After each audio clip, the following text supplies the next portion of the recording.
राजस्थान की सबसे यूनिक और फेमस दाल जो आपको और कहीं नहीं मिलेगी, नागौरी दाल।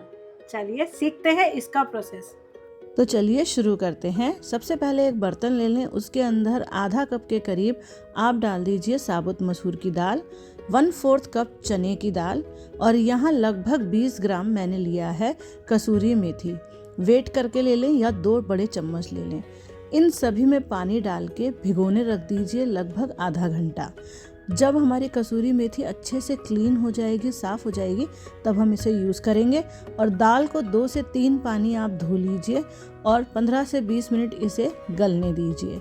15 से 20 मिनट बाद जब आपकी दाल थोड़ी फूल जाए तब आप एक कुकर लीजिए, पुराना पानी डिस्कार्ड कर दें और इसके अंदर लगभग डबल अमाउंट में पानी डाल के आप इसकी सीटियाँ लेंगे। आप इस कुकर को चढ़ाते समय इसके अंदर थोड़ा नमक और हल्दी डाल दें और लगभग 3 से 4 सीटी आने दें, तब तक ये अच्छे से गल जाएगी।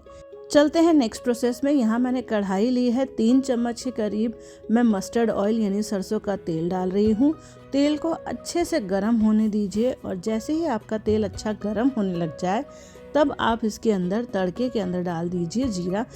जीरे को कम आंच पे पकने दीजिए। जीरा अच्छे से पक जाए फिर हम नेक्स्ट प्रोसेस शुरू करेंगे। देखिए अब अच्छे से पक रहा है और सरसों के तेल को जहाँ तक इसका हीटिंग पॉइंट है वहाँ तक गर्म करें, वरना सरसों के तेल की महक आती है कई लोगों को। अब मैंने यहाँ पे बिल्कुल बारीक कटे हुए 2 प्याज डाल दिए हैं। बड़े प्याज हैं लेकिन इन्हें बिल्कुल फाइनली चॉप करके डाला है। इन्हें आप मीडियम टू लो फ्लेम पे अच्छे से भूनें। भूनते भूनते हमारे जो प्याज हैं वो गोल्डन कलर के हो जाने चाहिए, इसलिए इन्हें कम आंच पे धीरे धीरे भूनें। जल्दबाजी में इन्हें ज़्यादा डार्क ब्राउन ना करें, बिल्कुल मीडियम फ्लेम पे इसे पकने दीजिए। मैंने इस नागौरी दाल के लिए कुछ प्रिपरेशन जो कर रखी है वो मैंने लहसुन, अदरक और हरी मिर्च का पेस्ट बना लिया है। कूट के दरदरा सा कूट लें। लगभग 8 से 10 लहसुन, 2 हरी मिर्च और आधा इंच के करीब आप अदरक ले लें। इन सभी को कूट के रख लें। मिक्सर जार में ना पीसे, उसका टेस्ट अच्छा नहीं आएगा। अब जब अच्छा प्याज भुन गया तो लहसुन, अदरक, हरी मिर्च का पेस्ट डाल दें। ये लगभग 1 बड़ी चम्मच है। मीडियम टू लो फ्लेम पे ही लहसुन, अदरक, हरी मिर्च को भी भुनने दीजिए। इसका फ्लेवर अच्छे से आ जाए और कच्चापन बिल्कुल ख़त्म हो जाए, इस बात का ध्यान रखिए। थोड़ी सी देर भूनने पे ही आपको बहुत अच्छी खुशबू आने लगेगी। इसी के साथ आपको 3 टमाटर भी बिल्कुल बारीक या तो आप पीस लें या आप उन्हें बिल्कुल बारीक चॉप कर दें। मैं चॉपर से चॉप करके उन्हें तैयार करके रख लिया है। यहाँ मैंने 1 चम्मच के करीब सॉल्ट डाला है। सॉल्ट से अब हमारा जो मसाला है थोड़ा जल्दी पक जाएगा।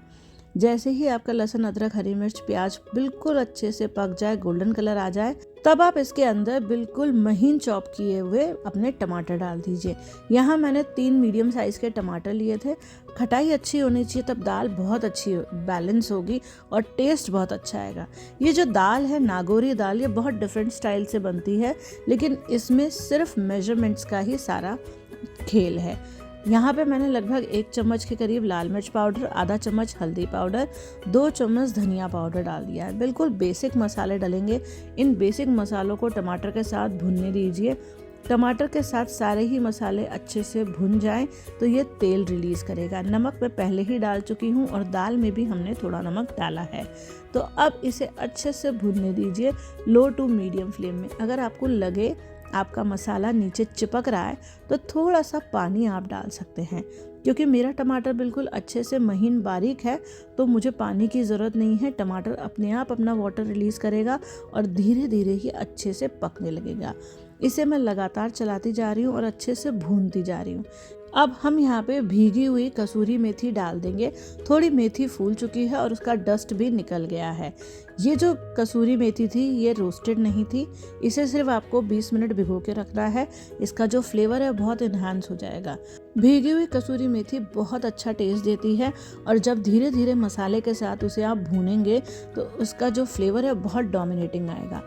कई चैनल्स पे आपको आधा कटोरी कसूरी मेथी डालते हुए दिखेंगे या उससे भी ज़्यादा डालते हुए दिखेंगे, लेकिन वो आपकी दाल को कड़वा कर देगी। इसलिए इसी तरह से आप कसूरी मेथी को डालें, उसे अच्छे से भिगो लें अच्छे से भूनें तो इसका टेस्ट बहुत अच्छा आएगा। यहाँ मसाले के साथ मेरी जो कसूरी मेथी है वो अच्छे से भुन गई है। किचन पूरी महक रही है इसकी खुशबू से, ऐसा लग रहा है सिर्फ कसूरी मेथी ही बन रही है, क्योंकि इसका फ्लेवर बहुत डोमिनेटिंग है, इसकी खुशबू बहुत डोमिनेटिंग है। इस मसाले को आपको बहुत अच्छे से और बहुत देर तक भूनना है। जब आपका प्याज, टमाटर, लहसुन, अदरक, हरी मिर्च, कसूरी मेथी अच्छे से धीरे धीरे भूनता रहेगा, तब इसका फ्लेवर बहुत अच्छा आएगा। सिर्फ आपको थोड़ी सी ही देर में मसाला तैयार करके दाल नहीं डालनी है। ये नागौरी मसाला है, तो इस नागौरी मसाले को जब तक भूनिए जब तक इसमें से तेल ऊज आउट ना हो जाए। अब आपको दिख रहा होगा जगह जगह पे आपको ऑयल ऊज आउट होता दिख रहा होगा। बिल्कुल इसी तरह से इसे भूनना है और इसी तरह से आपको अपना मसाला पकाना है। मसाला पक के जब तक एक जान ना हो जाए तब तक आप इस मसाले को भूनते रहिएगा लो टू मीडियम फ्लेम पे। वहाँ मैंने दाल को भी खोल लिया है। दाल बिल्कुल अच्छे से पक के तैयार है, उसका ढक्कन मैंने खोल के रखा है। जैसे ही मसाला 100% रेडी हो जाए तब हम अपनी दाल को डालेंगे। आप इस मसाले को कुकर के अंदर भी डाल सकते हैं और दाल को इसके अंदर भी। अगर आप कुकर के अंदर पूरा मसाला डालते हैं तो आप 1 से 2 सीटी ले सकते हैं, लेकिन मैं दाल को थोड़ा खड़ी रखना चाहती हूँ, इसलिए मैंने कढ़ाई में दाल को डाला है। अब आप इसे हाई फ्लेम पे उबलने दीजिए। पूरा ही मसाला अच्छे से मिक्स हो गया है, आपको कहीं पर भी मसाला अलग नहीं दिखेगा, सिर्फ आपको कसूरी मेथी थोड़ी तैरती हुई नज़र आएगी, बाकी पूरा अच्छे से हो गया है। इस दाल की कंसिस्टेंसी को एडजस्ट कर लें, क्योंकि दाल गाढ़ी हो गई है, थोड़ा पानी डालें। हाई फ्लेम पे इसे बॉईल करें। हाई फ्लेम पे जैसे ही इसे बॉईल करेंगे तो देखिए किनारों पे बिल्कुल अच्छे से ऑयल आ गया है और हमारी दाल अच्छे से पकने लगी है। आप चाहें तो इसे 5 से 7 मिनट ढक के पका सकते हैं। जब आपकी दाल पूरी तरह से कंप्लीट हो जाती है तो यहाँ 2 ऑप्शंस आपके पास होते हैं। आप इसके अंदर अमचूर का पाउडर डाल दें, नींबू डाल दें, या आप इसके अंदर टमाटर की खटाई डालें। तो हमने इसके अंदर टमाटर की खटाई डाली है, तो हम अमचूर यूज़ नहीं कर रहे हैं। खटाई बिल्कुल बैलेंस्ड है। अब इसकी खटाई को बैलेंस करने के लिए लगभग 5 से 10 ग्राम आपको गुड़ डालना है और इसे अच्छे से मिक्स कर दिए। गुड़ आपकी जो नागौरी दाल है उसको कंप्लीट कर देगा और इसमें बिल्कुल भी मीठापन नहीं आएगा, इससे आप निश्चिंत रहें। अब दाल कंप्लीट हो चुकी है तो तड़का लगाते हैं घी का, लाल मिर्च पाउडर और फिर से कसूरी मेथी का। अच्छे से इसको मिक्स कर दीजिए। अब आपकी नागौरी दाल हो चुकी है कंप्लीट। जो हल्का सा हमने गुड़ डाला है इससे बिल्कुल भी गुजराती टेस्ट नहीं आएगा और ये दाल मीठी नहीं होगी, लेकिन जो हमने कसूरी मेथी डाली है उसके साथ ये फ्लेवर को बैलेंस करेगा। वैसे ही जैसे हम किसी भी मीठा जब बनाते हैं तो उसके अंदर हल्का सा नमक डालते हैं उसके फ्लेवर को इन्हांस करने के लिए। यहाँ दाल बिल्कुल कंप्लीट हो चुकी है तो फ्रेश कटा हुआ हरा धनिया डालें और इसी के साथ एक बॉईल लेके आप अपनी नागौरी दाल को सर्व करें। क्या आपको पता है नागौर इस कसूरी मेथी के लिए बहुत फेमस है, क्योंकि ये वहाँ पे उगाई जाती है।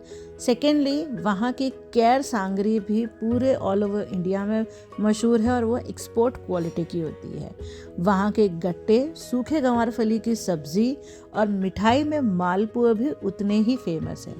और अगर आप भी मेरी तरह हर जगह की चीज़ें एक्सप्लोर करना पसंद करते हैं, नई नई चीज़ों को टेस्ट करना पसंद करते हैं, तो रेसिपी रिक्रिएट को फॉलो करना बिल्कुल मत भूलिए। इस चैनल पे मिलेंगी एक से एक वैरायटी। मिलती हूँ एक नई रेसिपी के साथ। Bye bye.